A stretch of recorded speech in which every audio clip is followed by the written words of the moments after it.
Hey y'all, what's up? This is episode 4. and you're now kicking it with Key.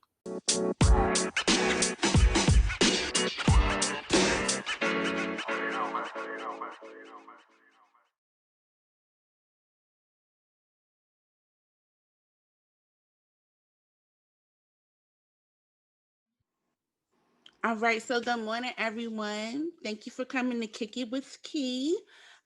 Today's topic is virtual learning and how we survive the first marking period. Of course, we will dive into deeper topics about virtual learning, but basically just trying to fill the room, see how what were your pros, what were your cons. And today we have some parents. We actually have a parent slash, well, we have two parents that are also a teacher because Danielle, your daughter's still in school, correct? All right. So we can get your point of view on both aspects, from a parent side as well as from a teacher's point of view. So on my screen, that's how I'll navigate the conversation. So I'm going to ask that everyone introduce themselves, state, if you have a child, how old is your child? If you're a teacher, how long you've been teaching, and then we'll start the conversation from there. So on my screen, it goes like this. It goes Taisha, Danielle, Tashira, Kataysha, Latoya. So that's your order, okay? Taisha, Danielle, Tashira, Kataysha, Latoya. So Taisha, you get to open up the conversation, girl. I'm Taisha. I'm a mom of two. Gary's in kindergarten at the Spanish immersion class, and I have a 4-year-old who's in the PEP program. He's special ed, also doing virtual learning as well. Good morning. I'm Danielle. I'm an educator, been teaching for about 15, 16 years. I'm also a parent. I have a daughter at school. She is a senior, and we'll get into more of that later. Hey everyone, my name is Tashira, or you can call me Tex. I'm a mother of a 8-year-old daughter. She's currently in third grade. I'm also an educator. I've been teaching for over 10 years. I have experience teaching first, second, third, and fourth grade. And this year I'm teaching third grade.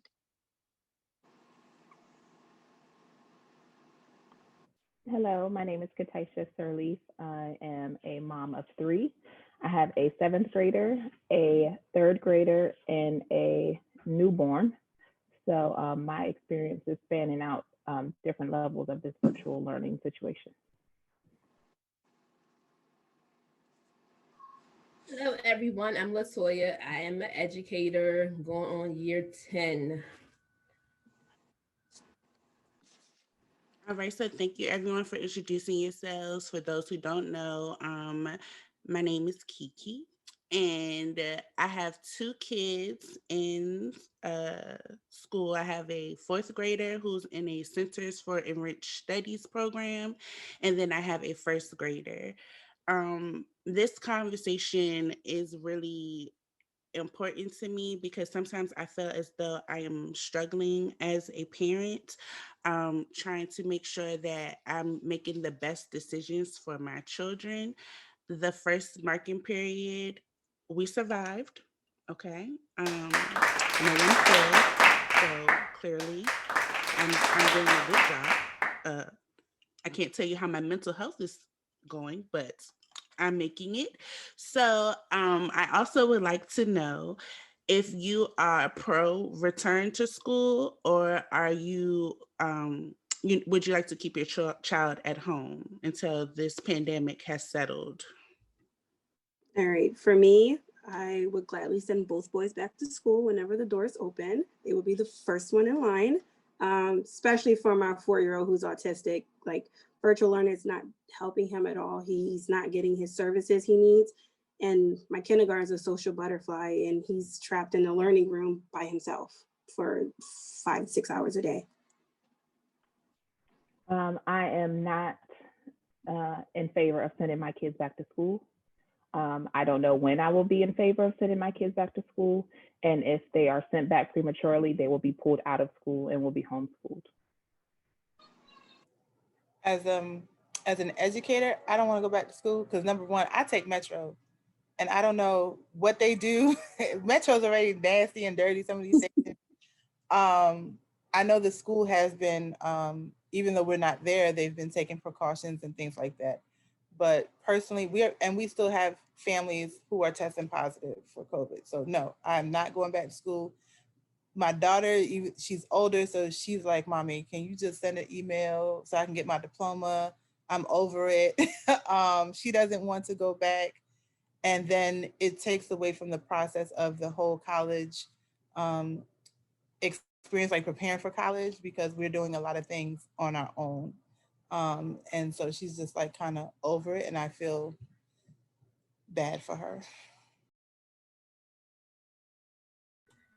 Um, Now, I'm, I'm for going back to school if and only if the school districts um,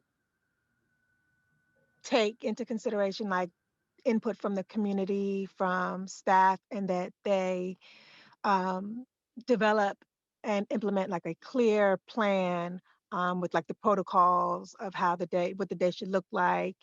And also, I think that the school district should set a threshold. So, like if the counties reach a certain amount of positive cases, then schools will be returned back to virtual. But my biggest fear is that the districts aren't going to do that yet, or they haven't done it yet. honestly, I am ready to go back. I do want to go back only when it's clear and safe, but I am ready to go back. I'm not motivated at home. I feel like I'm not giving my students their best because I know they're not giving me their best. It's hard to do a lot of things virtually as an educator. I feel like I gotta be a comedian. I gotta be just doing too much. Like I can't just give you my best as an educator. I'm trying to keep you entertained. I gotta fight against your siblings, make sure your cameras. It's just too much going on virtually. So I would rather be back in the classroom. And again, it's funny because I would never thought I would say I miss setting up my classroom. I miss walking the halls. I just miss interactions, honestly. So I am pro go back, but it got to be like safe, and there's no point in going back and we're gonna shut right back down. And I agree with that because I feel as though if we do send the children back, let's say February, as the survey from Montgomery County Public Schools just closed on Thursday, asking our input if the children should, if you're comfortable with sending your child back in a phased in approach. And then we'll turn right back around and have to close. I do understand that the children need social interaction. I do understand that, because my child suffers from, well, I don't want to say suffer, but my child is clinically diagnosed as being ADD, having ADD. And so his attention span is like that. So there is, it's really a lot of struggle for him. And I kind of went back and forth about, do I send him back? I'll keep my daughter home, but do I send him back?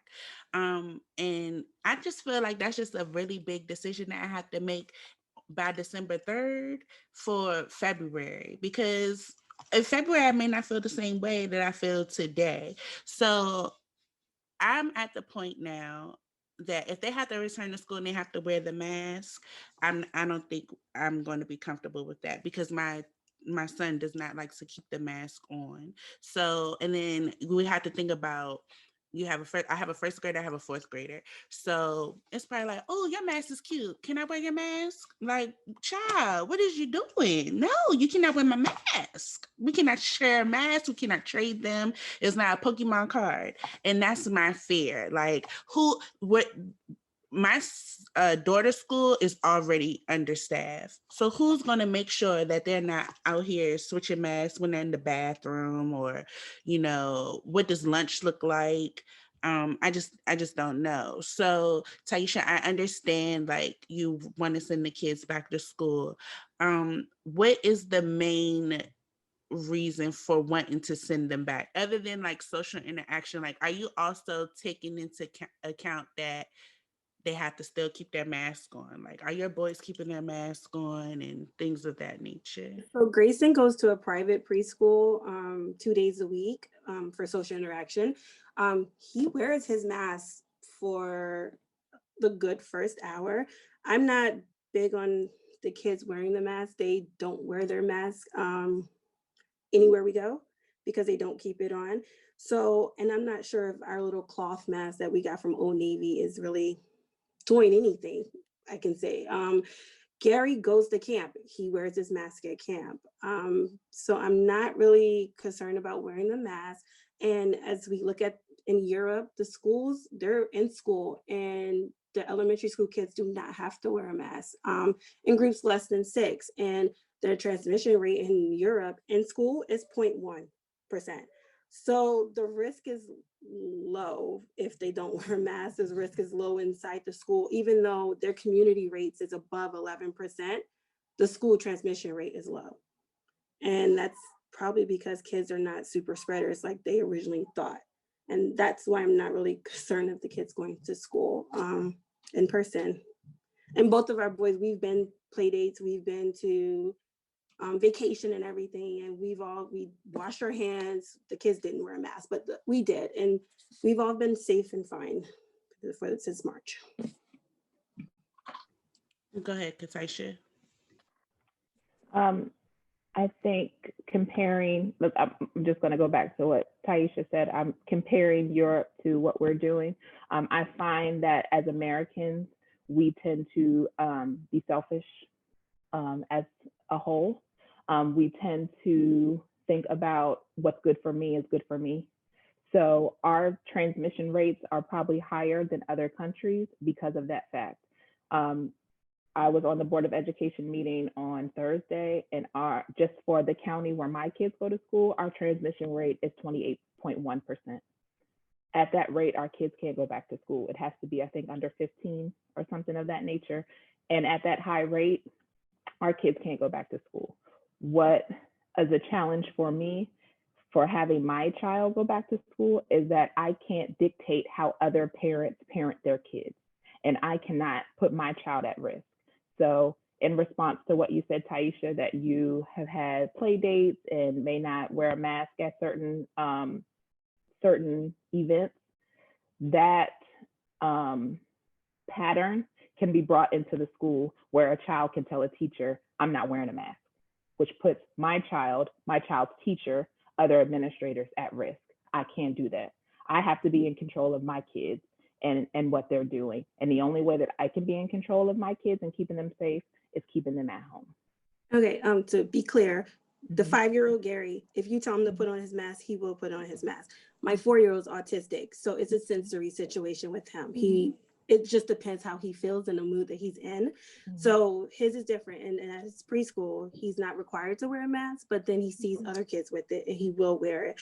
And also I want to say, with your 28% in your county of transmission. So New York City is very high as well. And they actually went back to school. They have 1.1 million kids in their school system. And they took a 2-week break, but they are going back on the 7th. And their transmission rate is extremely low as well. And I mean, we're all at risk every time we walk out of our house. And I'm not sure how old your kids are, but my kids are suffering in person in virtual learning. It's not helping at all for my kids. So that's the only reason why they, go ahead. Can you speak on what is not working for your kids? So specifically, so I had Grayson the other day. His teacher is going over like the alphabet. He's playing with the door stopper. So he doesn't know what's going on. He's just sitting there playing with the door stopper. They do virtual speech. The teacher can't really hear him. He's not staring at a screen because he doesn't really care for the screen to try to do virtual speech. Virtual OT, the occupational therapist is trying to teach me how to teach my son OT skills, like how to hold a pencil. I can't teach him that. I'm not skilled in how a 4-year-old is supposed to hold a pencil or how you're supposed to hold your hand. My 5-year-old, he sits in his room, he cries sometimes. He missed going to school. He went to preschool prior to the shutdown. He just missed having someone next to him. We had a pod going until the numbers increased, and then the parents backed out. So he was doing great with his little pod. But now he doesn't have that pod, and now he's just sad. He misses people. He misses laughing and joking with his friends.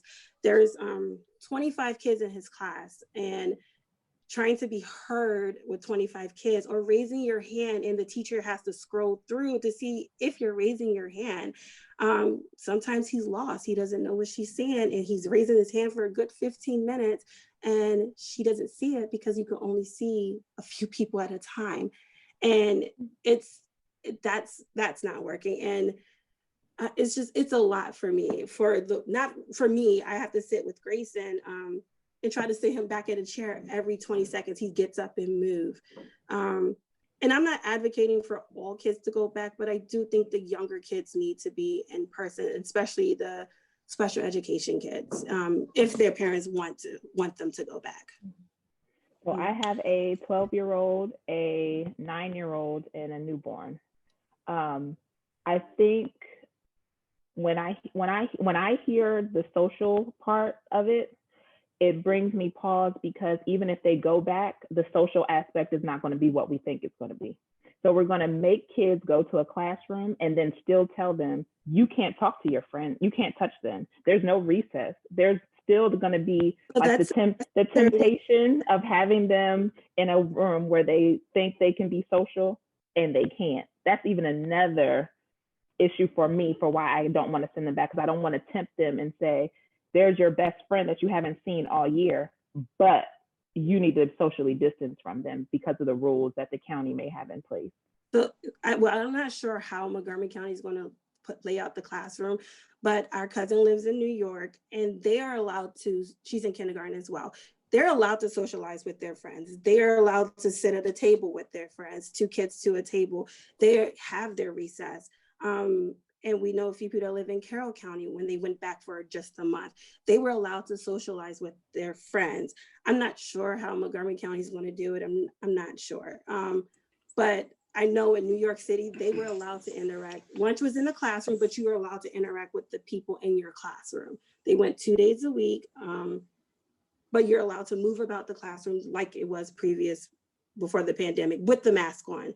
And they have mask-free corners that you can take off your mask and breathe in this corner. But I don't know what it's going to look like, but if we take notes from Europe and New York, I feel like the kids will be okay. Okay. And Toya, I think Danielle, did I see your hand as well? Okay, so I saw Toya, then I'll go to Danielle. As an educator, I'm gonna speak from the side I see. I get both points of views because I understand them both. I get the kids' social needs and need to be, but then I also think about when we were in school and how much we had to fight. Well, stop touching each other, stop doing this, stop doing that. And this is before COVID. So we talk about how parents sent kids to school with tummy aches and fevers, and these are pre-COVID. So I get it. I miss being in the classroom. I miss being at school. I miss writing on the board and having kids talk. So I get both aspects of it, but I am going to lean more to staying home if it means I'm going to stay safe, because it's a lot. It's a challenge with just, when I had a class of 20 kids and now we're going to minimize it to 10, where's the rest of the other 10 going to go? It's like, we don't have enough space to have the distance kids enough. Like class, we will have to build a whole nother school with 10 more levels to fit every kid in that distance. And so, and I get some parents like, but I understand, like I get calls often, when we going back? Because I'm tired of them being in here. I'm not your kid babysitter, I'm the teacher. Like, stop calling me. I don't know when we going back. I find out when you find out. But I get it though. I get wanting to send them back. And I'm like, the little kids definitely need it. I'm pretty sure it's real hard for a little kid to sit in front of the computer all day. Because as a teacher, it's hard for me sitting in front of this computer all day. So I definitely understand, but I'm going to lean more to, let's make sure we can do this safely. You can lay out a plan that I can guarantee you're going to be safe. I'll be the first to sign back up to go back. Okay, and Danielle, after Danielle, Taisha has her hands up. Okay, yeah. So a couple of things. I know with my school, they just started implementing scheduled and organized play dates. So the students, they're outside, they have to wear their masks. I don't know how long it is. So I don't, maybe that's an option that can be brought up. Um, Also with Toya, like I do miss, I just had a whole meltdown last week. Like, and I was talking to my therapist and she was like, a lot of people right now are at the point. Like we've been home, and it's so hard. It's hard when when I see my child and she's like, I don't know if I could do this till May. And she did a 3.0. She could have done better. I was happy with a 3.0 because I understand. As an educator, it's disheartening because I teach eighth grade. And I got an email the other day and it was like, Miss Jones, 5 of your students have D's and 72 have F's. And I'm just like, I'm upset, I'm crying. And my boyfriend's like, what do you get? Why are you crying? And I'm like, because it's frustrating. I don't have that control that I can't. And I understand like a lot of our children are hands on. They want me to be standing over them and they be like, oh, Miss Jones, is this right? Is this, oh, I have a paper. Is this right? Is this right? And I'm like, okay. And I can give them on the spot feedback, but now I have to wait for them to turn something in. I give them feedback and a lot of them are just not doing it a lot. And then out of those 72, then we have to look at, okay, how many of them are attendance issues? Because we have some that are just not coming in to class. And for me, when I see some students, they are failing my class in math, but they're thriving in science and social studies and some of their elective classes. So then it's like, what is it about English and math that students are struggling with? Because those are two classes. So those are two classes that are, first of all, those grade, I mean, those content areas are tested all the time, no matter where you go. We do iReady, we do Park, we do all the stuff in between, and it's always math and ELA. And lastly, my sister lives in England. She lives uh, in Southampton, and the numbers are going up there. She's actually still in school, but their numbers are going up. It started in London and now it's spreading. And I think they had a high success rate because at first, because a lot of people, not students, a lot of people in general were following these mandates. Wear the mask, stay home, and let this try to fan out. Now numbers are going back up. And she's like, she can go to work, but she can't go to the gym because like some things are closing back down over there. And we won't, and even I'll bring it up, even if there's a vaccine, I still don't know. Number one, I'm not taking the vaccine. And I still don't know if I will be comfortable enough going back with the vaccine. Like there's so many different variables and what if that it's just, we're getting, as educators, we're getting hit as far as what else can you do? What else can you do? No one, so you teach me how to do it because I've never taught in a pandemic. Have you taught in a pandemic? No. No one's ever been in a pandemic before. It's been a little over 100 years since the last pandemic. So I think we also need to show a little bit of grace, um, patience, understanding, because in the beginning, it was my pet peeve when parents would say, I'm homeschooling. No, I'm sorry. You're not homeschooling. You're home supervising while your child's in school. Let's be clear. Um, so it's just a lot. It's a lot to take in. And, there are still some days that I just want to break down and cry, but I have to be on for my students. Like I've put on a t-shirt over my pajamas, like, just to keep myself in some kind of headspace. And then finding those boundaries, like what time do I shut the computer off? What time so I can like let Miss Jones go and be Danielle. It is a lot. It is a lot. So So Danielle, you took away my teaching degree, girl, because whole time I thought I was a teacher over here. I'm learning Eureka. I didn't say it to you. Tell me some Eureka, girl. What's going on? Show me page 52 in your succeed book, okay? So I can help Roland. But go ahead, Sarah. You had your hand up, and then Kataysha had her hand up, and then I will circle back because I did have questions about the vaccine as well. So, as I stated earlier, I'm a teacher. I teach third grade. And I will say, speaking to my experience with virtual learning, luckily for me, I've had an extremely positive experience so far. My administration, my school is extremely supportive. I have colleagues that I can ask for assistance. My parents, my students, they're all fantastic. Majority of my students show up. They do the work. Um, but I say all that to say that this is still very this experience, even though it's been very, I've had positive interaction with the people I'm working with. It's still very exhausting and very draining. It's to go to a sedentary life, to have to sit in front of a computer, literally sit in front of a computer, because with educators we can't move around. We're literally in a meeting all day, every day, and then we have meetings after. One time I spent 10 hours on a computer, facing a computer nonstop in one day. Um, and I'm an adult, and I feel bad for my kids. I give them assignments, and I spread them out. I have them completed by the end of the week so that they don't all have to do it in one sitting. But I do get concerned with their computers sitting in front of the computer screen, the health, the toll that it takes on them.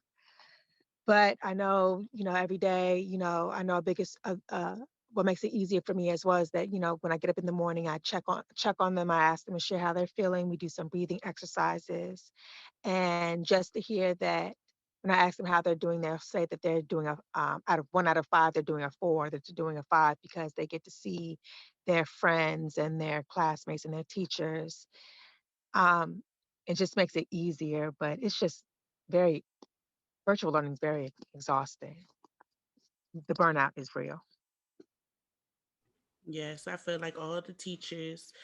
But so when we first did this in March, I was like, oh my lord, I'm gonna have to buy Roland's teacher like some cognac, some wine, some vodka, something, some tequila. She deserved all of that. I was like, Jesus.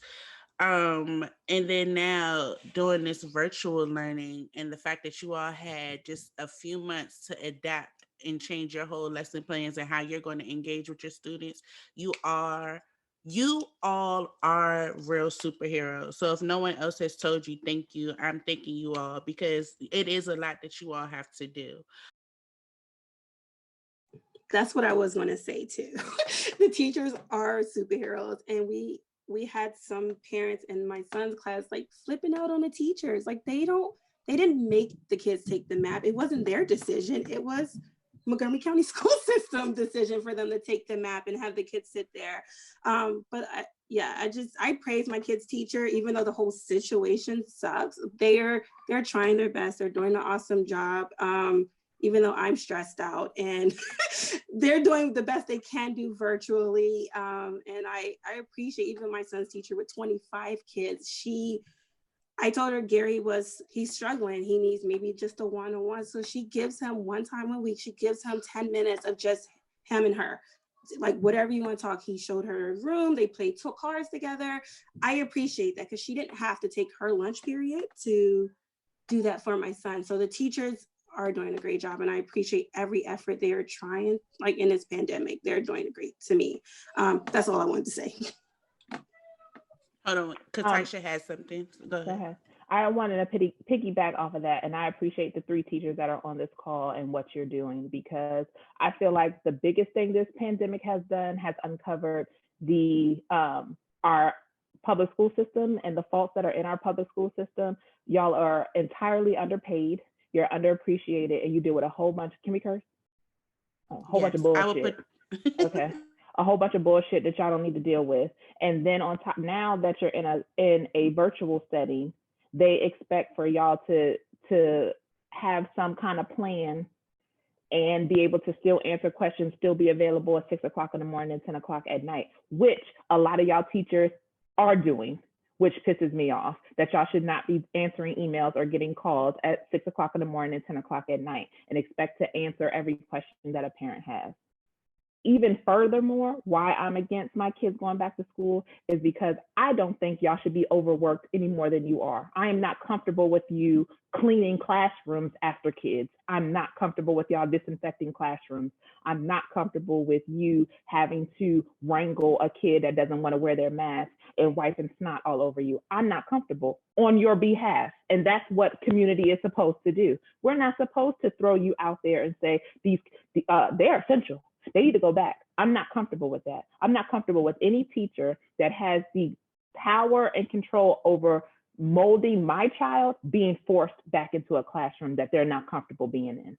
I'm not with it. So I appreciate what y'all are doing as teachers. I wish that more of the community had your back and was behind you during this situation, because I feel like even if we push you back in the classroom, as professional as all of you are, there is going to be something in your subconscious that said, my community didn't give a damn about me. They didn't care if I got sick. They didn't care what was going on with my family, but they pushed me back into this classroom and then had greater expectations for me with this bullshit amount of money that I'm getting paid already, and want me to figure out all of this stuff on my own. I ain't with it. So that was all I wanted to say about that. Toya, did you want to say something? Okay, go ahead. I want to say thank you. I appreciate that. We don't hear that enough. I get calls, like you said, I get called at the crack of dawn to late hours in the night. Miss Walker, I had a parent get an attitude with me because I didn't answer her at 9:30 at night. Something, I called you last night. I know, that key word was last night. I need them to understand, like, it frustrates me in this pandemic, because it was bad enough at school when they thought we were supposed to be available to them at all hours. Now they feel like, oh, well, you at home, you ain't doing nothing. You can help my kid. No, I cannot. I have a life outside of being Miss Walker. Like, she asked me, well, can you call me when you get to where you going so I can call him a three-way and you can help him? Hell no, I cannot. I will not. Like, I'm trying to find the most politest way to tell parents, after 5 o'clock, don't call me. Don't text me. I'm not Miss Walker anymore. So when y'all can help me out with this, I need a real nice worded email so I can send these parents. So Taisha got you, girl. Because Kataysha got the emails, girl. Yeah, it's like at this rate, I'm like, leave me the hell alone. It is 5:45 p.m. Like, leave me alone. So yeah, I need to give them your number. Why did you? So let me tell you why I gave you my number, because you know, I like to communicate with parents, and I hate talking on the phone. So I'll text a parent in a heartbeat. Your kid missing 15 assignments. Let's get that done. Okay. But I can't give Google numbers because I'll forget that. And then I'll be like, sure, because I'll be like, oh, shoot, I ain't never checked that. And they be like, well, I be calling you, you don't answer. And I'm like, oh. Yeah, I was going to ask. First of all, Toya, not to stray off topic, because because you already going through something with your phone number. Girl, I'm sorry. Let me tell y'all real quick. It's this YouTuber who has this roadblocks or whatever, and she posted a phone number on YouTube. Do you all understand how many texts, calls, FaceTimes I didn't have in the last 5 days? And kids, these are children, by the way. I didn't call her a bitch 3 times, told me I was rude because I kept saying, I am not this Megan play. Yes, you are. How you will tell me who I am? And you call my phone. And they be like, well, who are you? Ask your kids, do they talk to strangers on the internet? Because I done found out kids be texting and calling strangers and get upset when I'm not them. I'm like, y'all do this? Do your parents know you calling this lady? Like, if I was her, y'all don't know me. Why you calling strangers? It's a lot. Yeah. So yeah, I was gonna ask you too, like, you gave out your real number or a Google number? Because at first I thought the lyrics teacher had gave me like her phone number, but when I called, I said, oh, this is a Google number. I said, oh, sis smart. Okay. I will forget it. Yes, that's. And then I get a number and I won't know it. So it's just easy to give. And plus, I like making connections with my parents. Like, I told the parents years later. So I don't mind the phone number, because I would ignore you until the next morning and you'll just be upset. Like, it's real easy. But I just need to, like, I never worded it, and I need to be like, clear. Don't call me after 5. We have a 24 to 48 hour rule. So even with students, they be like, Ms. Jones, I text you on Friday. Okay. Well, and I told them up front, I said, Ms. Jones does have a life. So I will get back with you in the next business. I had people texting me over the break. a parent used my Calendly to try to make an appointment on the month. We had the whole week off for Thanksgiving. I didn't. I ignored it, and she rescheduled for the following month. Like you have, that goes back to the boundaries. You have to set boundaries, or else it's going to drive you crazy. So I do.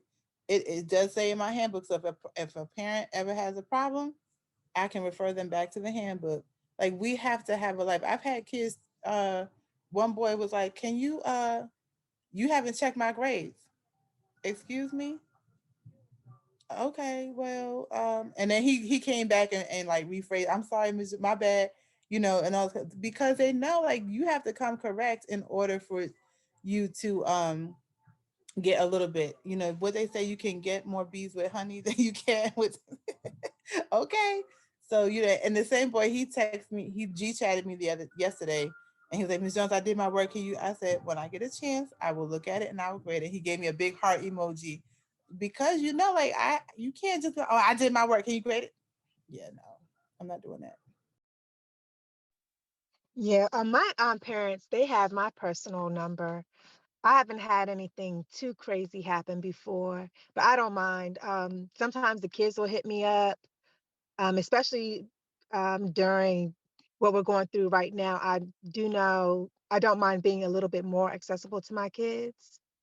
Um, but yeah, I haven't had anything too crazy happen before with my phone number, giving out my personal number. Consider yourself blessed. I have kids FaceTime me. I had a kid FaceTime me on Saturday morning. I said, what are you calling me for? What is wrong with you? Her mother was like, oh, my phone matched her. So she go, oh, yeah, no, tell your kid, don't FaceTime me. I had a bonnet on and everything. I said, I will not. What is going on? This is a Saturday morning. If you don't leave me alone. Now, the kids will G chat me up in a minute, and I don't mind because I told them like so we use Canvas as our platform. So I told them, you can email me through Canvas, you can email me through my school email, you could G chat me. Very few students have my phone number. Very few parents. I did a Google Voice, so they use that, but a lot of them, a lot of parents will email me too. So I don't have, but again, that's the 24 to 48-hour rule. So get what you get. Right. If I mean, a parent can text me or call me, but it's about setting boundaries. And I do have I do have a personal life. Like I'm not always on my phone. Anybody that knows me, if you want to hide something from me, put it in a text or in an email because I won't see it. But yeah, we have a 24 to 48 hours rule as well. All right. So not to rehash or go back, but I did want to make mention of this. Taisha, you spoke on like how New York's numbers were and how Europe's numbers were. Danielle did kind of touch on Europe about how they actually followed protocols before the mandates, wearing your mask and stuff. But America, the whole Americas, did not do this. I don't feel like America took it as serious as it should have been taken from the beginning, which now whereas New York as the state itself, I feel like if the country followed how New York did, even how Maryland has rallied for us, I think that we will probably be more in a more comfortable position to maybe have faith or trust that we could send the children back to school. But it didn't happen like that, but like how you're speaking on Grayson, like I really like I sympathize. I want to sympathy, empathize, empathy or sympathy, one of them, girl, with you. Because maybe that's why my kids should go back to school. Anyways, with Grayson, because I feel the same struggles with Roland, because Lyric has thrived. Okay, virtual learning, I honestly feel like virtual learning was better for Lyric than it was for Roland. So I feel like Roland has rolled back where Lyric has like pushed forward. So I think that I can actually write a pros and cons list when it comes to them. Like, oh, these are the good things that happen and these are the bad things that happen. I also have to remember that my son is not Lyric, right? They're two different people. So where how Roland learns is not going to be the same way as how Lyric learns. But I also think that this time gives me a chance to see like what I need to focus on, so I can be like, okay, this is what my son needs when he returns to school, or this is what my daughter needs when she returns to school. But I will tell you this: when they first switched to virtual learning back in March, and the school year was over, and then I put my kids in summer school because I didn't want them to have that long period, that break, and then it was like trying to start all over. When Lyric summer school teacher is her first grade teacher now. When she started summer school, Lyric was really like, I can't read, I can't count, I mm-mm, I can't, I can't. Now Lyric's like, oh, can I read? 10 plus 10 plus 2 is 22. I'd be like, okay, God, okay. Roland, I think you have that option where you can kind of duck off so that you don't necessarily have to be seen, because my son has been caught watching Dragon Ball Z when he should be reading a story. He has been sleeping, telling me he's resting his eyes and he's listening, but he is snoring. He is sleeping. So there are struggles on both sides of the table. You get what I'm saying? But at the same time, I just can't see how I can take the risk and then he catch the COVID. Then how I'm gonna survive? When I'm gonna do? Because I didn't push this butt back to school because he was getting on my nerves. So my question to you, real quick, and then I see that we have other questions. But to Taisha, is it more so like are the kids getting on your nerves? Are the kids? Is it the fact that you're struggling trying to teach them, and it's like you're not a teacher, so it's like this is hard for me? Or is it the fact like you feel like they need the social interaction? Like what is the one reason that like pushes you to be pro return to school? So they're not getting, I've been a stay-at-home mom now for 5, 6 years. So they're not getting on my nerves, like not at all. And I can't teach Gary anything because I don't know what the heck is going on in Spanish. It's legit. It's more Grayson. Like if Gary doesn't return to school, I am okay.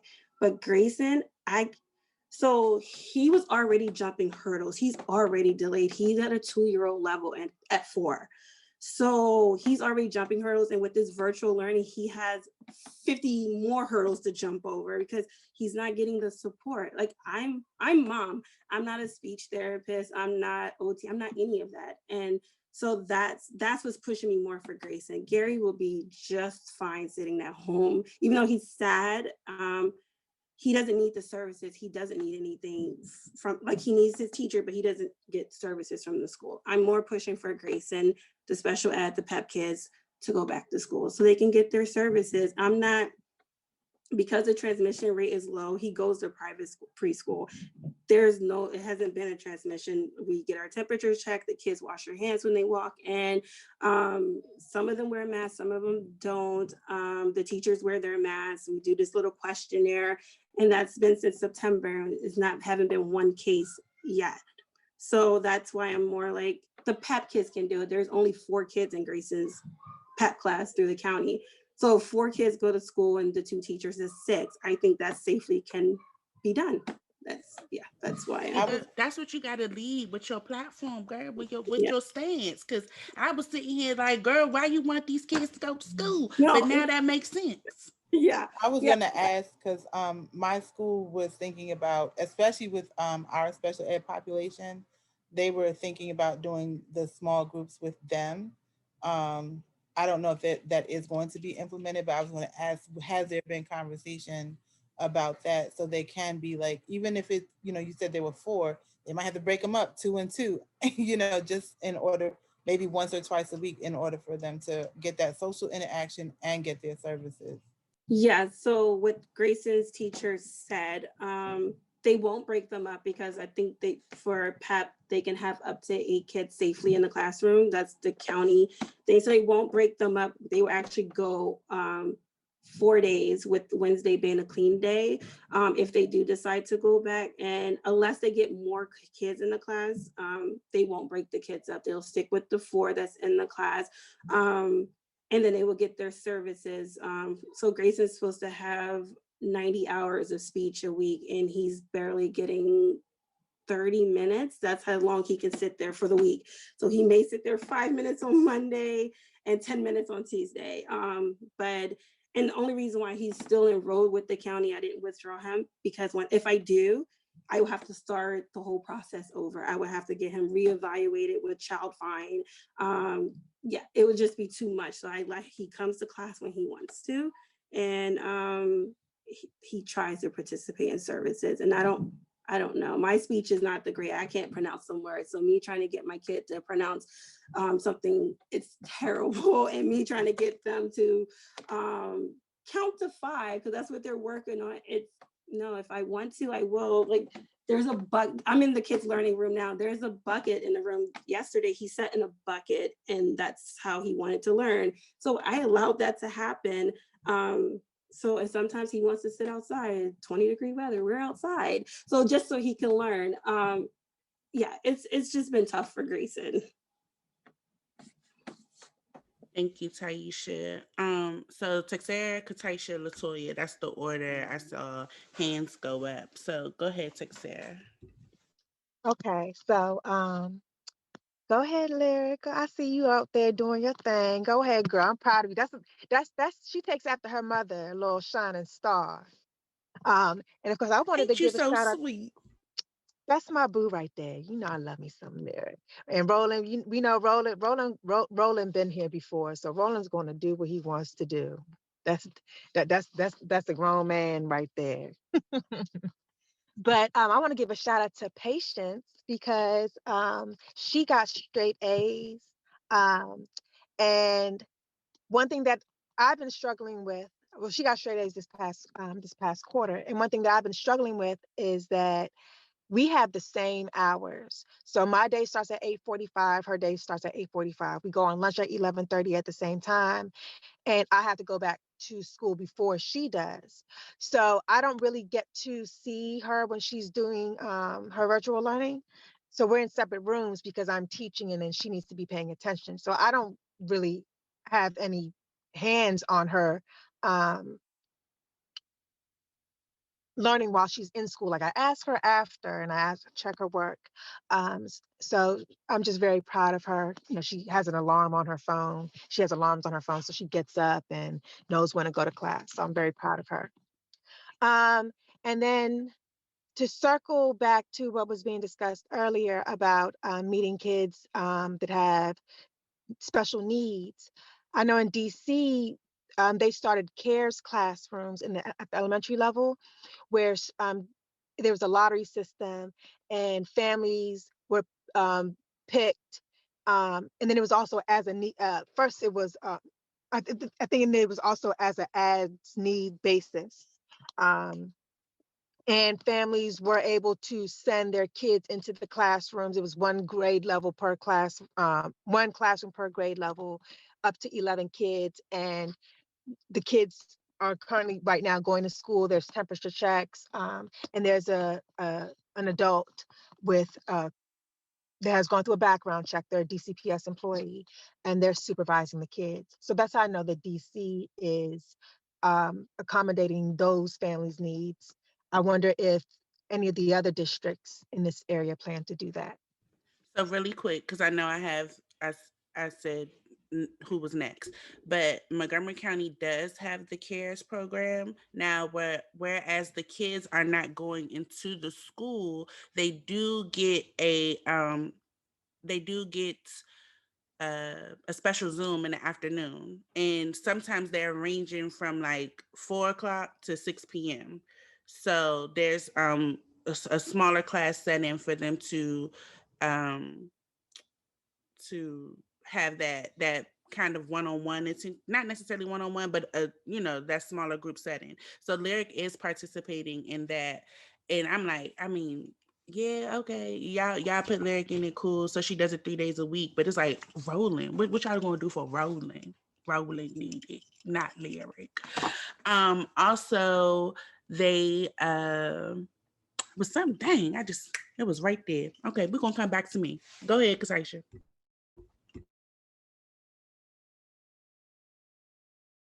I'm having issues with my mute and unmute, but don't worry about me. My kids are thriving in the virtual learning setting, so much so that I consider homeschooling full time because I find that there are certain distractions that they are not experiencing because they are not in a normal school setting. For example, my son is class clown. My son wants to ask me for some Supreme clothes for Christmas. What? He wants to wear certain things. He's a class clown. He's a social butterfly. And because he was trying to, be that way, his grades suffered, and that's been taken off the table. All you're doing is work. So he's flourishing. But there are things that he may, for example, he does struggle in English. And that was something that his guidance counselor, his principal, his English teacher came together and said, Torian needs to be a part of an extended day program. So he'll finish school, he'll have time for a break, get a snack. He goes back into a supplemental program to help him with his English, where he would have more specialized care. Same thing with my daughter. My daughter is flourishing, but she has some delays with math. So she was enrolled in a math program. Her principal, her math teacher, her counselor got together and said, what resources can we get for Anaya so she's doing well in math? She's enrolled. These are not programs that you're like, would you like to enroll? No, your child is not doing what they're supposed to be doing. They are enrolled. I appreciate my county doing that for my kids. And the I actually, other thing, you're in? I'm sorry. I'm in Montgomery County. You're in Montgomery County? Oh. Yes. Okay. The other thing that I wanted to touch on is I see myself as my child's primary teacher. I see public school as supplemental to what I teach them. So when my kids start school, the principal knows who I am, the guidance counselor knows who I am, their math, reading, music, science teacher, whoever knows who I am. Because with especially little Black boys will get left behind if their parents are not involved in their education. The fact of the matter is, in my county, over almost 60% of the teachers are white. And they may not see my son as having priority or giving them the attention that they need, because him being bored in class is now categorized as ADD. No. So I am their teacher. So it is my requirement to know what they're doing. I'm back in school to keep it funky. I'm in school with them. I need to know how to do this daggone new math that they got going on. And I got to figure out how to do this new English they got going on. And we doing science experiments. So I take on the role as their teacher so that when they're in school, they're getting what they get from the school that they're supposed to get, but we doing school here. That's what's supposed to be happening, because y'all teachers are not supposed to be doing this on your own. It's supposed to be a collaborative effort. And that's the problem. Another reason why I don't want the kids to go back to school is because we as parents put so much pressure, so much expectations on you. And then we're just keep adding to it. The other thing that I was going to touch on. Okay, notes. Come on, notes. Yeah, I got some notes. I need to make sure that I have everything. Oh, the other thing is, the other thing that I have is I am very vocal with communicating with my kids' teachers. I had a baby in August.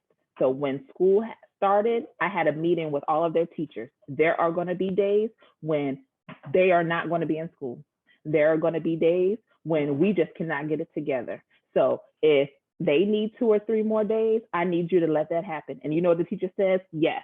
Thank you for communicating what the expectations are, letting me know what you can and cannot do so that we can build a plan that works for your child. And most teachers, or all the teachers that I have experienced, are doing that, saying, if you communicate with me what we can do, we can have your kid be successful. But if you're hanging out in the background, not letting me know what's going on, there's no way that I can help your kid. It just looks like, oh, little Johnny don't want to be bothered today, so I'm gonna let little Johnny be bothered because that's one less kid I gotta worry about. Hello? No. Torian is having an issue. We need to talk about how to help Torian. We're going to implement a plan that works in the virtual setting and at home for him to succeed. And when you communicate with the teacher, they are more than happy to assist you. But you can't call me as a teacher cursing me out because my child's failing. And well, I don't know what's happening at home. I don't know what what services, what you're providing for your child at home. The last thing I'm gonna say, and then I'm gonna go back out of it, is that there on the Montgomery County website there are tons of resources for parents. There's still the Saturday school program that they have for kids that can help them. There are some community programs.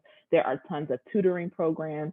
You know, I am a part of a village where when I'm having a bad day or I need some help or I need guidance on how to do it, I have my village that I can go to and turn to and say, hey, how does this work? All of our kids are around the same age, so we can bounce ideas off of each other. If we need to come up with a learning environment that works for us, we can do that too. Thank you. Yes, girl. You better. Why your hand raised back up? Put your lower your hand. Thank you, girl. Lower your hand. So I will say that, like, I do, communication really is key. Like, it is important. So for Roland's teacher, like, she called me. She was like, "Yeah, Roland's not turning his assignments," and I'm like, "Okay, so what way can we come up so I can know what assignments are due? Like, so I can follow along." So initially, everybody got their headphones, right? Because I'm working too. So it's not like I'm just sitting here trying to be a teacher. Like, I'm trying to wear many hats.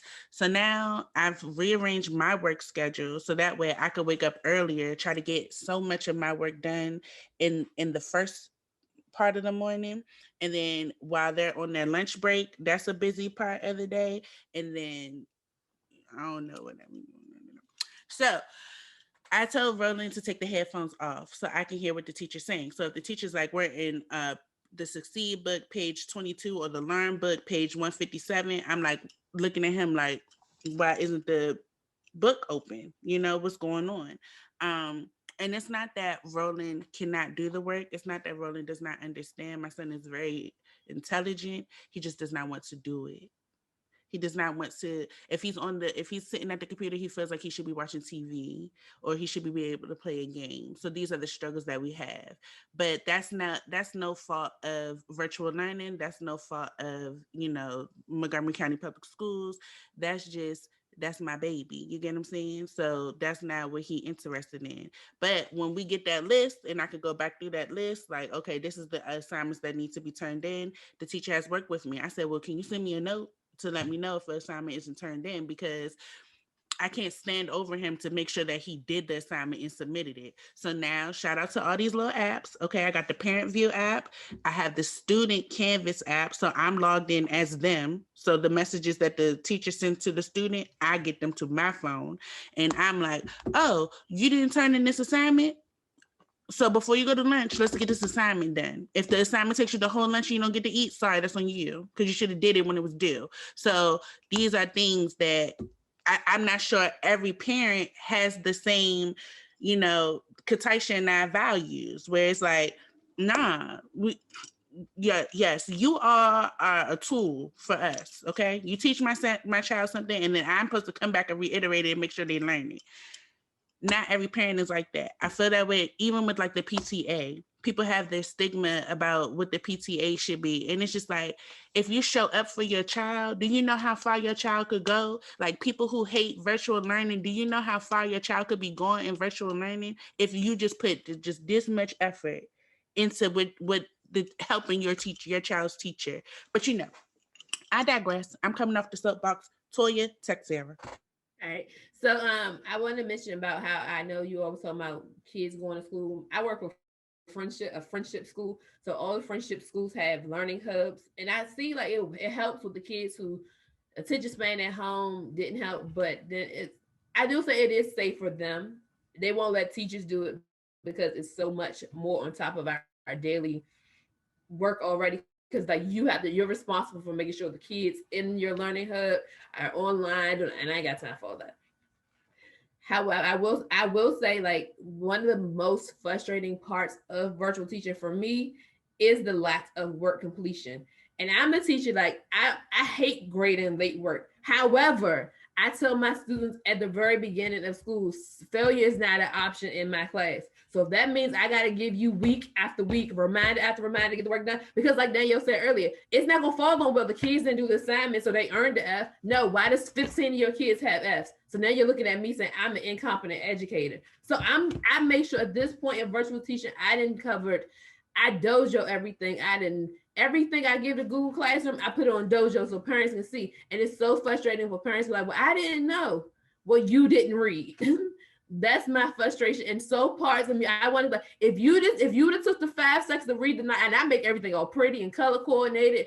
I got the emojis where you like, this is your grade, these are what's missing, this goes to this week. I didn't put in so much work, so it makes me so frustrated when, as a parent, they be like, oh well, I didn't know they were missing that. Yes, you did, because I didn't post it 5 different times. This is missing. They have it this time. I gave them until Thanksgiving break. Still have kids missing all the times. I'm giving them until Christmas. Get the work done. There's no excuses. And I guarantee you, come January when we go back to school, oh, well, I didn't know they was missing that. And at that point, I don't have enough to say. You're just gonna take your F. Just one quick point. I'm starting to come out of line. I enjoy Montgomery County for the middle school and high schoolers having that Wednesday open for teacher check-ins to complete assignments that they didn't have. I feel like that should be implemented throughout whenever they return, because they have Wednesday to go back with their teachers, to have extra learning time, to submit assignments that they may have missed. And they just have that whole day to get caught up before they move on to their next segment of classes. I enjoy that. I appreciate Montgomery County for doing that.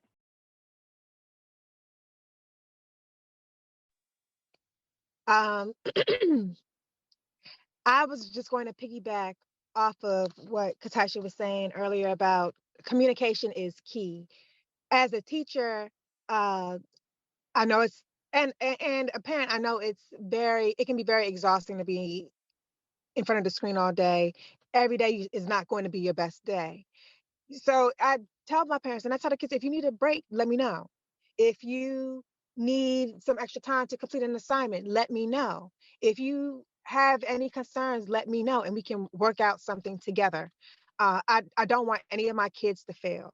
I want everyone to be successful. And I know that this is a very trying time. You just have to let me know. And I'm willing to make accommodations within reason. So that's what I was just piggybacking off of what she said about communication is key. And as parents, you are your child's biggest advocate. You see your child every day, all day now. So you have to advocate for your child. All right. And then Danielle, I see you have your hand up as well. Yeah, I was gonna piggyback off of Toya. With the communication piece, like we with our with Canvas, I can email students like who don't turn in assignments. But then with our grading platform, I can actually send out a missing assignments report. And so I put that on my calendar because I did in the beginning, I'm thinking, okay, these kids are home. The parents should be like seeing what's going on. And so I wasn't communicating as much in the beginning. And then, I had a parent try to come for me, but I still had my I's dotted and my T's crossed. Like, you're not going to, I've been doing this for a very long time. Like, I know what I'm doing. And it's still frustrating because I'll send out the missing assignment reports. We do, so I only see my students twice a week. I see 2 different groups of students twice a week. But this past week, I do have my student check-ins. And then next week, I'll be doing my phone calls and things like that. But it's just like, it just still amazes me how parents were like, oh, I didn't know. Like, what you mean you didn't know? You can go on Canvas, you can go on Infinite Campus. I sent out the missing assignment report. What you mean? You got progress report, you got report card. What you mean you didn't know? Like, at one point, they're home with you now. So there is no excuse. When they were with me 8 hours a day, I'll take most of the blame. But I can't take the blame now because I'm not there. I can't see what you're doing. Now, one of my coworkers in Canvas showed me a great tool. When I post my work now, I could see them in real time doing their work. So I was doing that yesterday. The kids was like, I'm like calling them out. Lakeisha, you didn't even start yet. Like, let's go. And it is a game changer. So hopefully that will help keep students a little bit more on track. But I'm running out of ideas on how to really keep these kids engaged, and I don't want to lose my fire because this is my passion. I feel like I'm living in my purpose. Yes. So the other thing, when I was at, I can't remember, I was going to talk about the hubs, the learning hubs that, so there's like, you have to pay essentially for your child to go to public school, but some of them go according to your income, and some of them, like if you got money, you could just pay the regular price. So those, that is also an option where they have the kids in a smaller setting as well, and then they could go to school, but it's not like they're necessarily going to be with their teacher. They're essentially still doing what you're doing at home, but they get that piece where they got to leave the house and things like that. So I know my lyric school, the assistant principal, she has me on every committee possible, I swear. Like every time I turn around, I get an email like, oh yes, Miss Carol, she's always there, so thank you, Mrs. Carol. I'm like, girl, I ain't asked to be on this committee.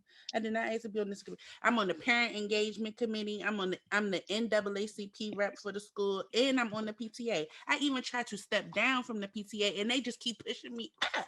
So when I tell y'all I be busy, so I know y'all busy, because I'm trying to work, be on 3 committees, be the mom, be a wife, be a teacher's aide, because that's what I call myself. I never said I was a teacher. I said I was a teacher's assistant.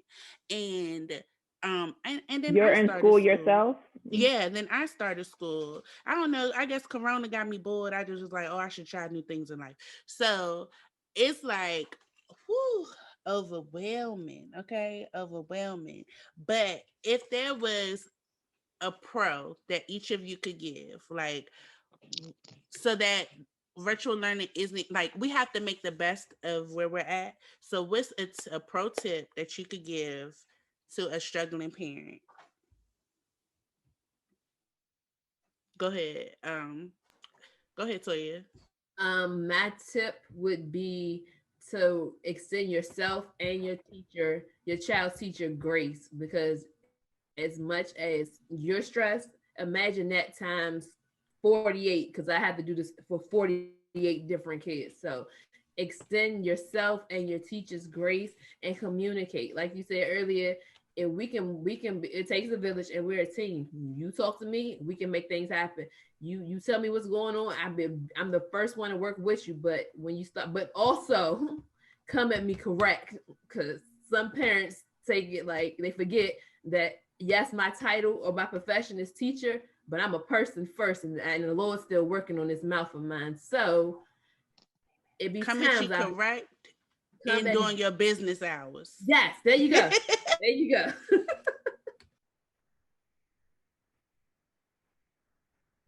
Oh, I can go. I have a few pointers. First of all, I have a schedule. We have a schedule. This is a school day. You are not home and we winging it. There's a time you wake up. There's a time you're in school. There's a time you have lunch. There's a time you're out of school when you have snack and homework time. That we stick into a schedule. We cannot be winging it. Another thing that I am a proponent of is packing the breakfast and the lunch. Like this is a school day. We're not figuring out what lunch is during lunchtime. Your lunch is packed like when the night before. So you come in here and you eat. We had lunch. The other thing that I've done that I think is helpful is knowing what your kids are working on and create a schedule for them so that they can check off. I am a list person. My kids are list people. We need to know what is expected of them for the day so they can check it off and have some level of accomplishment. The other thing is, if today ain't a good day, today ain't a good day. I email the teacher and say, Anaya is not having a good day and she will not be online today. And the teacher says, I completely understand because I don't want her disrupting my class if she's having a bad day. So we're not going to be online today. Communicating with the teachers and letting them know what you're able to do in your home and letting them know that ahead of time so that they can be prepared for that is paramount in my house. And use your village. Use your village. I have friends that can walk me through things that I don't understand, that can help me when I need to scream, that we can bounce ideas off of. Use your village. All right, and my advice is take mental health days. Once a month, we don't log on to school. We don't do anything with school. I take him wherever he wants to go. Last week we did a bike park. So we went to this little obstacle course. We ate lunch outside. We did whatever he wanted to do. We did nothing on the computer. We didn't step foot inside the learning room at all. We didn't mention school. We just enjoyed the day. Just to get a break from the whole school situation. So that's what we do to kind of get him excited about going back to school. I missed a day. I had a fun day, but now I need to go back the next day. And usually we do it on Wednesday since it's a half day anyway. Yeah, we do it on Wednesday. Or if it's like 70 degrees outside, we go outside. To piggyback off Toya, I was going to also say the grace part. I think that is so important. And something that my therapist always reminds me is that you're doing your best. As I said earlier, no one's ever taught in the pandemic before. We've never been home this long before. Everybody is doing their best with what they have, and the supports around you. So that is my biggest thing. And making sure, the self-care. I am a proponent of self-care. I have taken a mental day, and that's a good idea. I might tell my daughter, like, maybe Monday or Tuesday, look, just don't log on. Like, because she keeps reiterating that she's over it. And I do hear her. She asked me to email her assistant principal and counselor to see if she can, like, stop going this, because she's already had her credits. She's just doing a lot of electives. And she has a half day schedule. I don't know if that's going to go, because I don't think PG County does that, but I'll still put it out there and see what happens. But, trying to keep her encouraged. And again, it's her senior year, and a lot of that whole experience has just been taken from her and her friends and all the seniors around the world. So we're doing our best. Yeah, I agree with the everyone's just trying to do their best. Take it one day at a time. Every day is a new day. You might wake up, have a bad day one day, take it, take that day, and then when you wake up in the morning the next day, just try to look at it as a fresh start and just try to take care of your mental health and take breaks as needed. So just to piggyback, I do think staying on a schedule is important. Where I am not as detailed as Miss Kataysha over here, because I don't know what we're gonna have for lunch at lunchtime. I mean, at lunchtime, I'm like, which I want to eat, and then we're gonna eat. Um, I do have my kids' schedules printed out behind me. This is my little desk area, so I can follow along with the time of the day. So I'm like, okay, you should be in art. So if I don't see her with art supplies out, then I know, like, hey, what's going on? Why you're not in art? If he's supposed to be doing PE, I'm like, hey, why don't you have the computer set up so that you can do your PE class? It is important to me that my kids wake up at a certain time every day. So they wake up at 7:45, even though Lyric doesn't have to be signed on until 9. Roland has to be signed on at 8:45. But we need that time to get up, wash our face, brush our teeth, use the bathroom, have breakfast, whatever the case may be, if we want to have a little meditation time, because Roland likes to meditate. So some days we do that. And I do find on days that we meditate, it is a better day for he and I. So I need to go ahead and make sure that I make that like a daily routine thing, like not just every so often. Like it's something we may need to do, have those calming sounds to get the day going. Communicating with the teacher, just have like it's great. I hope that other teachers listen to this and realize that parents need you to have that open communication door, especially during this pandemic. But I've always been the parent that is like talking to the teacher like all the time, like because I gotta make sure my kid don't fall through the cracks. Because whereas people may look at it like it's a stigma because he's a little black boy, I do see that my son struggles. So I do know that he has problems focusing no matter the situation, like if it's at home, if it's at school. So I'm not going to do the disservice and ignore the fact that he may really have a clinical diagnosis. And it is okay if your child has a clinical diagnosis. That does not mean they are broken and you are not a bad parent because your child don't like the focus.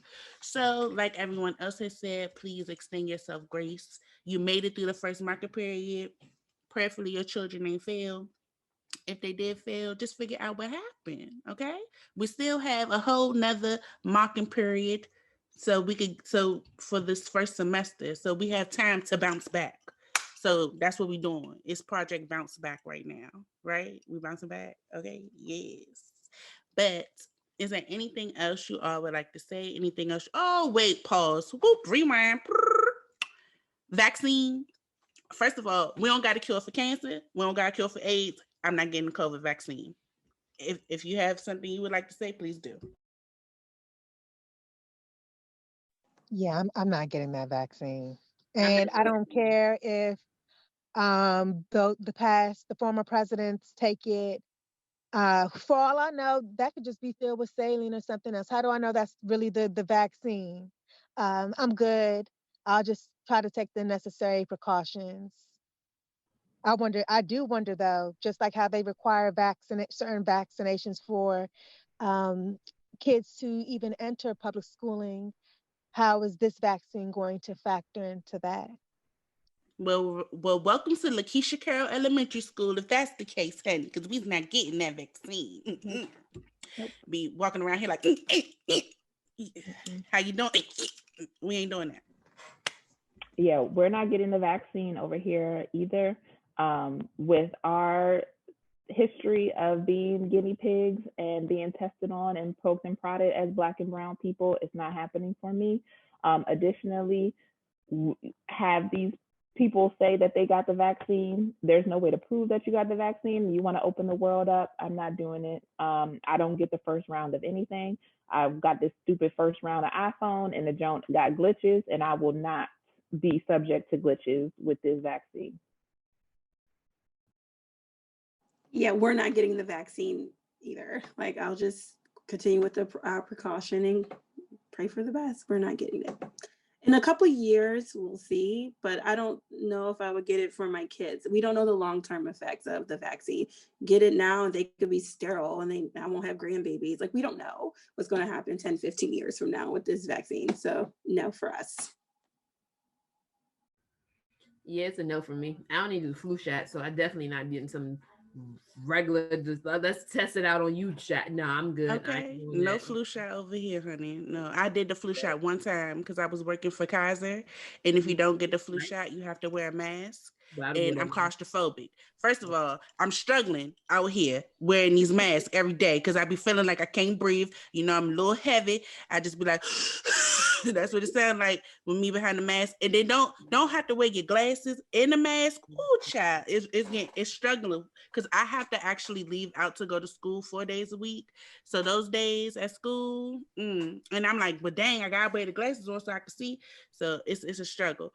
But I had to get the flu shot one time, and when I tell you my insides, like, I like your veins itching.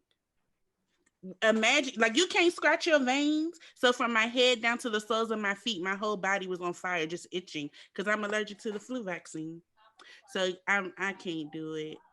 I got the flu vaccine one time and that's it. The flu vaccine has eggs in it, and you have a sensitivity to eggs. Yes, well, my good girlfriend, sister friends had a little round table talk and told me that I'm allergic to eggs, so maybe I should go get that to raw eggs because I can eat the Raw cooked eggs. eggs. Yeah. So I'm gonna tell my doctor they need to follow up on my friend's diagnosis. Mm. But the other thing, I don't know if anyone watched the interview or I think it was a press conference with our president-elect, Mr. Joe Biden, the Jr. The journalist asked about Black and brown people being apprehensive to getting the vaccine, and it's based off of not having adequate health care. All the presidents can get the vaccine. If something happens to them, they will have health insurance to go into a hospital or to go see their doctor and have care. There is a large segment of our population that does not have adequate health care. So if they get the vaccine and something happens to them, we now are creating another problem that we're going to have to fix. So all these things are related and connected in some kind of way. Go ahead, Danielle. Yeah, I was gonna piggyback off of that. We look at what happened with was it the Tuskegee experiment? People of color have always been the homeless, and then the next biggest population are the elderly. they get taken advantage of. That's another population. If you don't have the right health care, you're just going to be like, oh, well, we can use them. Because I was in the military. So it was mandatory for us to get flu shots. And I remember in basic training, I had to have my arm just like in a line getting shots. I didn't know what I was getting, but it was mandatory. So yeah, the vaccine is going to be a no for me. And somebody said, well, some school districts might make it mandatory. Yeah, no, I'm not doing that. I'll contact my attorney and go from there because it has to be, we when we were younger, we did the chicken pox and all that kind of stuff because that's what it was expected. But I don't have my daughter do the flu shot. I don't do the flu shot. And I feel like if I get sick, I have a faster recovery time because the body heals itself naturally. That's what it's meant to do if we take care of it, properly and all that kind of stuff. So it's a no for me. Well, the one thing I can say during this panel discussion that we all could agree on was we don't want the vaccine. I do get the flu shot. Just put that out there. I do get the flu shot. Get your flu shot, girl. It's okay. The doctor asked me, did I want the flu shot? I said no. She said, well, how you gonna protect yourself from the flu? I said, I'm gonna stay in the house. That's what I told her. And she don't stay in the house. Hold on, wait. I mean, I have had the flu twice, and since having the flu shot, in which I had the bad allergic reaction, I have not had the flu. Knocks on wood, but the flu does suck, and I don't wish it on anyone. So anyone else who also is dealing with COVID in their family or themselves, I'm wishing speedy recoveries because this is a disease that we do not know about, and I am sensitive to the subject that it is serious. So, but I still can't do no vaccine. And I ain't going to tell you should do it either. Is there anything else you all would like to say? No, we good? Everybody mute? You got something, Kataysha? Yeah, I just want everyone to be on this platform, the listeners, to, like we kept saying, having grace for those people that are making a decision for 170,000 kids just in our school district. Something that may work in small groups may not work for everyone, and they're doing the best that they can to make a decision for the collective. And it is, I feel, when they talk about being a patriot and all that crap, but I feel like being a patriot means looking out for your fellow man. And even though something may make me comfortable, I can't put my comfort on anyone else. So I'm thinking about y'all kids.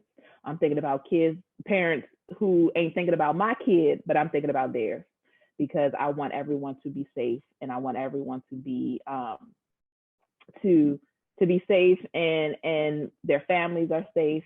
And I feel like, until we get it figured out, this is the situation that, we're in.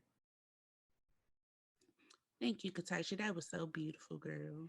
That was so beautiful. I loved having all of you on this episode today. Toya got my her bad, hand up. Toya. My bad, Toya. You better use the Zoom features that your students supposed to be using, girl, so I can catch you, girl. See, this a prime example how the kid, what Taisha was saying, her child hand be up for 15 minutes. My bad, girl. My bad. I just wanted to say thank you for presenting this platform for us to speak, because as teachers, as parents, I'm pretty sure we talked about them in our small pockets, but it's not always heard. So I thank you for having this platform so we can have this conversation, have this discussion, and just be a safe place to get your feels out.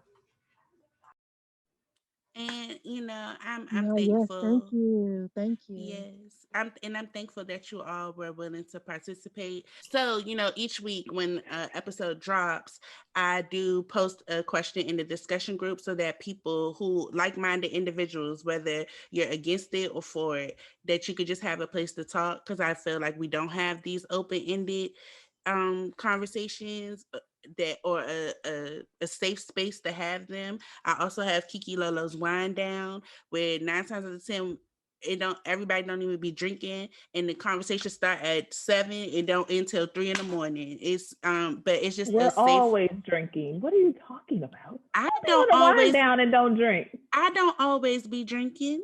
Oh, I don't know what you be doing, but But it is a safe space. And she gets her wine right now. And she gets her wine right now because it's 5 o'clock somewhere. It's 5 o'clock somewhere. So that's basically what my platform is. Like, you just kicking it with me. I don't want it to be where you feel like you have to get glammed up. I don't want you to feel like you just can't say however you want to feel. You just talk. It's just talking. So that's what it is. Keikelolo'z Wind Down every other Friday because I'm in school now, so it started a little later. But I just really am thankful for you all to take time out your morning to join this panel and share your truths. And thank y'all. I'm gonna let y'all know when this episode gonna come out. It's all the episodes are gonna come out in January. I'm recording everything right now. Oh. All right, so All right, I do well, like to end. The world could change by January.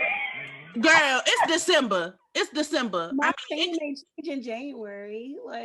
Oh, it may change in January. So Yeah. I'll put that this is a pre-recorded episode. It was recorded. These are the thoughts and views of this panel as of December 5th. Right. As of December 5th, 2020. Their views may have changed since then. Please join me on my Facebook discussion group to see if their opinions have changed.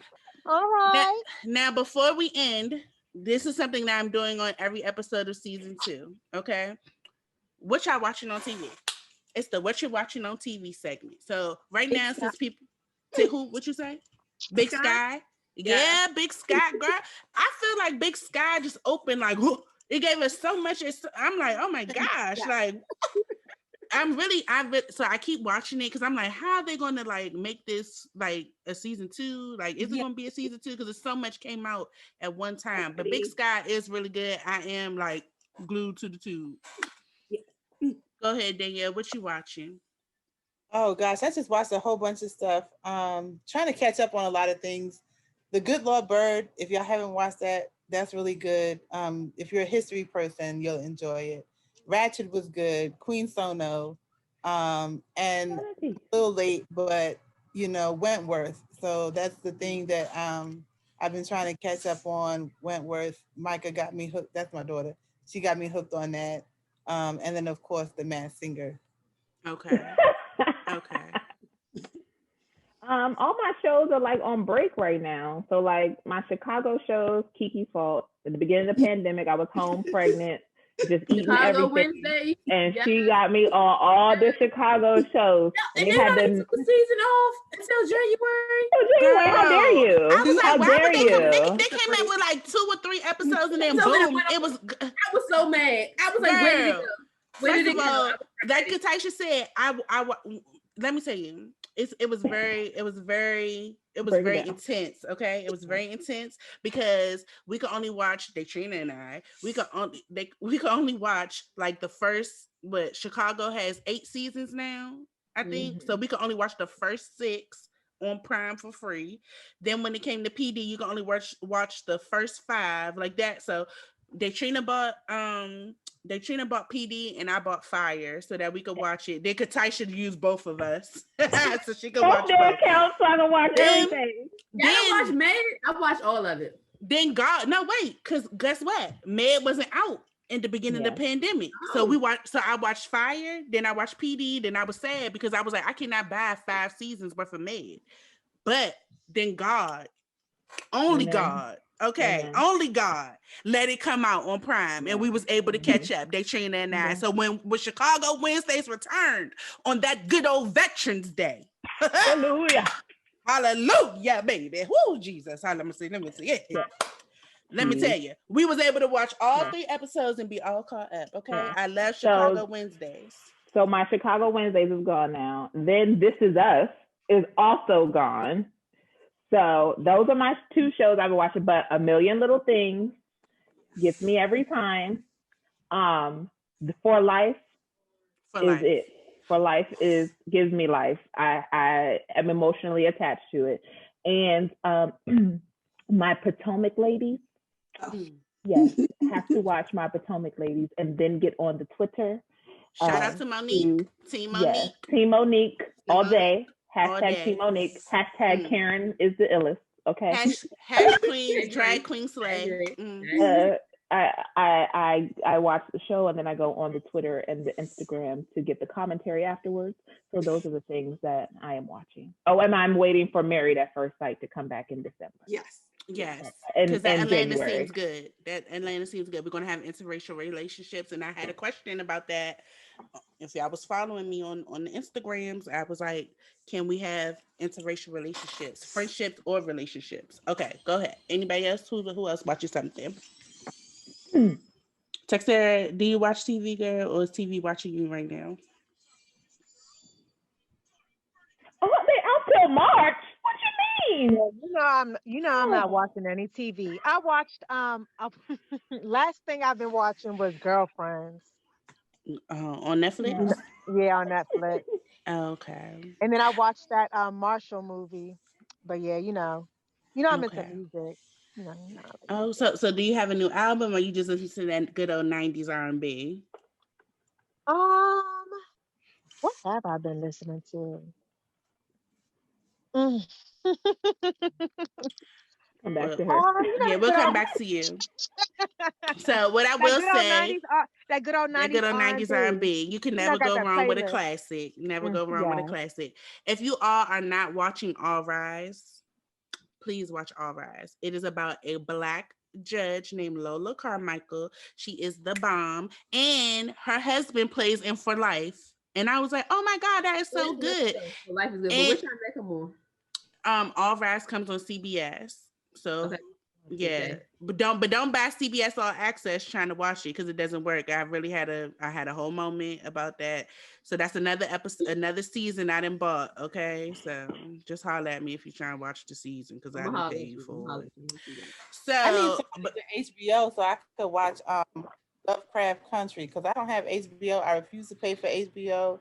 Oh, I paid for it. Girl, hit me with a text, girl, so I you got can watch Lovecraft Country Did because y'all it's watch good. Okay. Will Smith Yes, reunion? That was I did that watch was it. good too. That was So good you was too. able to watch it, Kataysha? Yeah, because I got the HBO, girl. I Got thought you my said mom. you did. Got my mama code. So it did work because you told me it didn't work. I got my mama code. I download HBO Max on my phone and then I airplayed it to the TV. Smart girl, smart girl. Because I got it on the Apple TV, girl. That's how. So I did watch it. I thought that was real good. I thought that was good. I don't know. I was looking for more, but it didn't give us much. But I ain't gonna keep y'all. You know what I'm saying? I'm just so happy that we survived the first market period. It's almost winter break, so we're gonna have some time off. Oh Jesus, what we gonna do with ourselves? Hallelujah. All right. So these are my key tips for everyone, though. I want you to stay 6 feet apart. I want you to wear your mask and please wash your hands. Until next time, you just kicked it with Kiki.